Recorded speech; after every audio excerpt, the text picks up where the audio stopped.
শ্রীমদ্ভগবদ্গীতা প্রথম অধ্যায় অর্জুন বিষাদ যোগ। অস্মাকন্তু বিশিষ্টা ইয়ে তান্নিবোধ দ্বিজোত্তম নায়কা মম সৈন্যস্য সংগার্থং তান ব্রবীমি তে। সন্ধি ভেঙে পাঠ।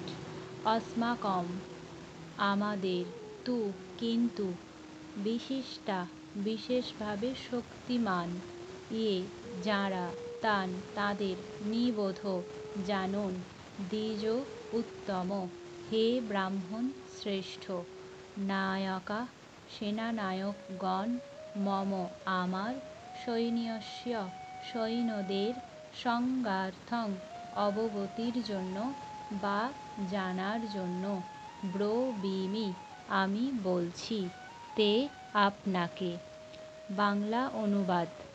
হে দ্বিজোত্তম অর্থাৎ হে ব্রাহ্মণ কুলশ্রেষ্ঠ, আমাদের পক্ষে যে সমস্ত সেনাপতি যুদ্ধ পরিচালনা করার জন্য আছে আপনাকে জানানোর জন্য তা আমি বলছি। ভবান ভীষ্মশ্চ কর্ণশ্চ কৃপশ্চ সমিতিঞ্জয়ঃ অশ্বত্থামা বিকর্ণশ্চ সৌমদত্তি তথৈব চ। সন্ধি ভেঙে পাঠ। ভবান আপনি, চ এবং, ভীষ্ম গঙ্গার পুত্র ভীষ্মদেব, কর্ণ কুন্তির পুত্র কর্ণ, কৃপ কৃপাচার্য, সমিতিঞ্জয় যুদ্ধে যারা সর্বদা জয়লাভ করেন, অশ্বত্থামা আচার্য দ্রোণের পুত্র অশ্বত্থামা, বিকর্ণ দুর্যোধনের একটি ভাই, সৌমদত্তি সোমদত্তের পুত্র ভূরিশ্রবা, তথা এব অবশ্যই। বাংলা অনুবাদ। আপনি অর্থাৎ দ্রোণাচার্য, পিতামহ ভীষ্মদেব, কর্ণ যুদ্ধজয়ী কৃপাচার্য এবং সেই রকমই অশ্বত্থামা, বিকর্ণ এবং সোমদত্তের পুত্র ভূরিশ্রবা। সরল ভাবার্থ বা তাৎপর্য। 7 নম্বর 8 নম্বর শ্লোক দুটি একটি বাক্য হিসাবে ধরলে বাংলা অর্থটি বুঝতে সুবিধা হবে। অর্থাৎ এই দুটি শ্লোক দুর্যোধনের বলা একটি বড় বাক্য।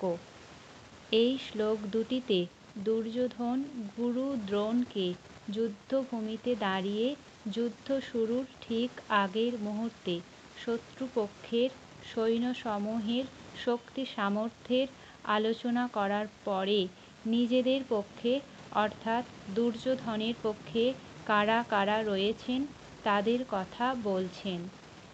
আচার্য দ্রোণকে ব্রাহ্মণ কুলশ্রেষ্ঠ বা দ্বিজোত্তম বলে সম্বোধন করে বলছেন, আপনাকে বিশেষভাবে জানানোর জন্য আমাদের পক্ষে কারা কারা রয়েছেন তাদের উল্লেখ করছি।